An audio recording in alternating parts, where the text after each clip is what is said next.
இடியாப்பம் இருக்கா இந்த மாதிரி செஞ்சு பாருங்கள். இது வந்து ஃப்ரிட்ஜில் வச்சுருங்க. வச்சு காலையில் எடுத்து இப்போ வந்து எப்படி செய்கிறதுன்னு பார்க்கலாம் வாங்க.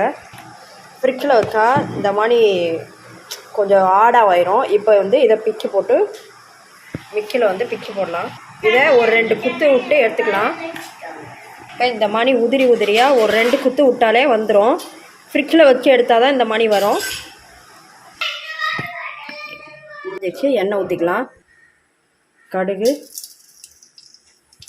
பொரிஞ்சிச்சு. கடலைப்பருப்பு, உளுந்து, கருவேப்பிலை, பச்சை மிளகா, காஞ்ச மிளகா 2. நல்லா பச்சை மிளகா இதாகட்டும். இப்போ வெங்காயம் நல்லா பொன்னிறமாக வதங்கட்டும்.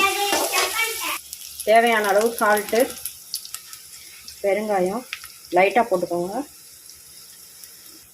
1/4 டீஸ்பூன் மஞ்சத்தூள். இப்போ வெங்காயம் நல்லா வதங்கிருக்கு. இப்போ இந்த இடியாப்பத்தை போட்டு கிளறிக்கலாம்.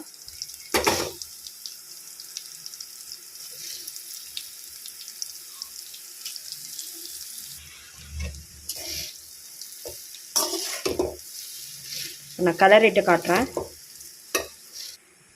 கிளறியாச்சு. ஒரு 2 நிமிஷம் அப்படியே சிம்மில் வச்சு நல்லா கிளறி எடுத்துக்கோங்க. அவ்வளோதான். இப்போ ரெடி ஆயிடுச்சு. இடியாப்பம் ரெடி ஆயிடுச்சு.